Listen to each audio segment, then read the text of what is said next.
and the best way to get it out through this detailed study, you fail. And so there's no point rushing it. I want to quote my Minister of State for Environment. He says we are not in a hurry to fail. Usman Ibrahim Jibril tells us that we do not want to fail because we're in a hurry. There are so many perceptions to this. Some people say we are doing this for politics. Now, we have a sequence of activities that we have been carrying out, and they must be carried out one after the other. If we stop work at this point because people are accusing us it's got to do with politics, will that in any way help the process? We just happen to be at a point in this project where it is coinciding with political activities. Our work is to stay. In other words, what you're saying is this project is independent of the politics of the country. Certainly independent. It's a project that is designed in sequence, and they have to follow in those sequence, and you cannot jump the sequence. If you jump it, you get it wrong. It's part of the reason this thing you're calling red tapes, because it's very easy for us to, from day one, okay, we've done some, what we think considered sufficient study, and the next day, okay, let's get to the site, because people are saying we should get to the site.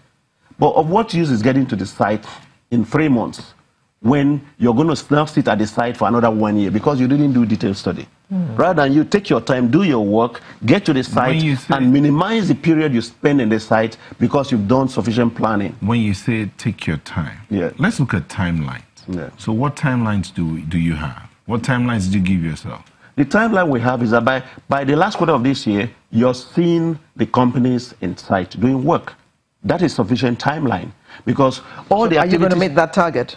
We are meeting the target. We are on course meeting that target, because all we have been doing from when we started is putting in place all of these processes. We may ensure for you to get to a site, to remediate a site, you have 3 levels of preparation you need to do. You need to do the technical preparation, you need to do the community sensitization aspect, and you need to do the procurement aspect. All of this synchronized at the point. Then you have your company, you have the data from the site, you have the community prepared for it, and then you move into site and get the site cleaned out. We've mapped out 26 sites.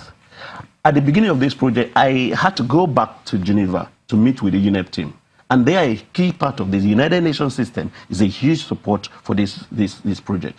The diplomatic community have been very, very, very supportive, especially the Foster through the British government. The British government through Foster in Nigeria. They've given us in-house consultants who are giving us top-range support, technical support on the project. We have the United Nations Environment people who are also, we just at the point, the Honorable Minister of State for Environment is going to be signing the MOU with them. We've already signed MOU with UNITA on the aspect of our livelihood training. We are talking to UNOPS, which is the project management arm of the United Nations. So all we are doing has to meet international standard, because it's a project that was started by the United Nations, and we cannot afford to come to Nigeria and do this project the Nigerian way. We will do it the international way, using our best resources, the Nigerian people. And it's an opportunity for capacity development for us as a nation and for a people. And that is why we are taking time because we have to get it right, not because we want to make it slow. Okay. There's the UN called for emergency actions to ensure communities have access to clean drinking water. I know you talked about you've done a study and all of that. What's the timeline to ensure they have clean drinking water? We advertise for those companies. We've received all submissions. We're pre-qualifying as we speak. So the last thing is selecting the companies. We've done a mapping of all the water facilities across the Ogoni land. We have a database already. We know where what facility is, whether it's working or not. And what is the reason we are providing the water? We are providing water because certain locations, their groundwater has been found to be contaminated, which means that even as an individual, if you wanted to drill your borehole in that place, these places are considered contaminated. So we're going to come up with a technology, a water technology that is able to purify the groundwater that is contaminated. So we are also sourcing for competent companies, because we are talking about a process that you couldn't just deploy people that you know on the street to do for you. And that's why we've advertised, and we are now pre-qualifying those companies. Mapping for all of the particular communities and the facilities that will do this thing is what we have also done. But it's important for you to know that within the UNEP report recommendation for water is for specific areas where there is contamination. But this so how soon do you envisage that the first community will have water? Within the last quarter of the year, like I said again, it is going to be possible for us to deal with that. That's barely 3 months away. We'll need, because all what is considered, you consider latent, a period of intensive activity, planning activity, consultation activity. That is what is going on. And because it's like you want to put up an upstairs. When you do your foundation, you put so much money on the ground, put so much materials on the ground. Nobody knows how much money you're putting in there until you come out of the ground. And then before you know, the building is starting. But so much effort and resources have been put on the ground. So that's what has been happening. Exploration is going out in other areas in the Niger Delta. In fact, in other parts of the country. Has the Riot Act been read so that this does not repeat itself in other locations, starting from when the cleanup started? I said the importance of this particular project is to Nigerians, to the government, to the IOCs, to everyone involved. Because this is the template that will roll across the country, the region. No, you're talking about the cleanup. The cleanup. I'm talking about so that we do not get to this level of degradation. Now, when you get the cleanup right, in UNEP report, there are recommendations for the IOCs, recommendations for government. These are the things at the end of this process where we implement. Implementation of UNEP report does not stop with cleanup. It goes into regulation and standards so that we make sure that going forward, certain practices are stopped. We reinvent and we review certain laws to ensure that our activity in terms of oil production has very little effect and impact, negative or adverse impact on the environment. Are those laws being looked at now? We are also talking to the Faculty of Law of the University of Port Harcourt to help us look at some of those laws so that we could give them some more bite. When I say the laws being looked at, you still have to go back to the National Assembly.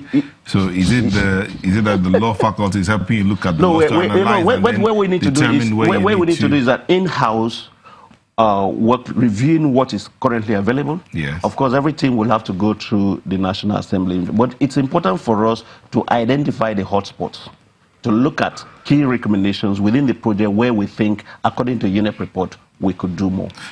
Festus sent in a message here. He says the cleanup between the difference between the cleanup of Mexico, Gulf of Mexico, and Ogoni is force of government.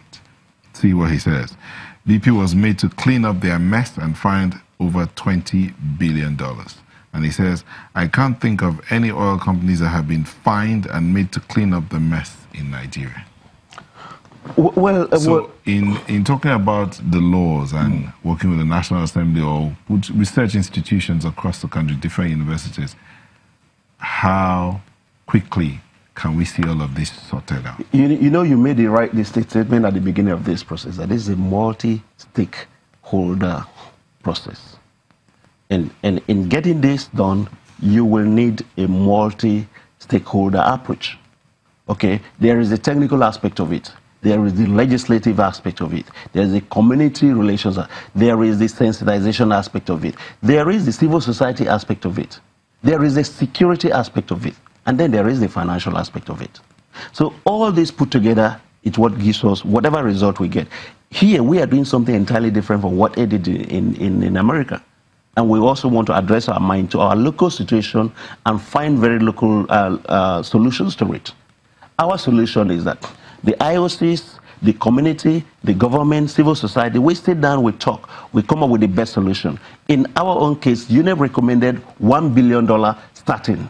The government has given commitment to that. We are not going to put our position like we were in America. The government has given commitment. I thought the IOCs were supposed to give a portion of the money. Exactly, and the first tranche of the money is with the Board of Trustees. Which from government or from the IOCs? From the IOCs. The IOCs constitute the JV partners that are funding these things. And of course, coordinated by the government with NNPC, who is a major stakeholder in the JV partnership. Right. So again, we're talking about entirely different situations, and we must find our own national solutions to our problems. Thank you very much, Dr. Marvin Dekil, Project Coordinator, Hydrocarbon Pollution Remediation Project. Thank you for sharing your thoughts, and we wish you well and speed as you walk towards the last quarter of this year, as you say.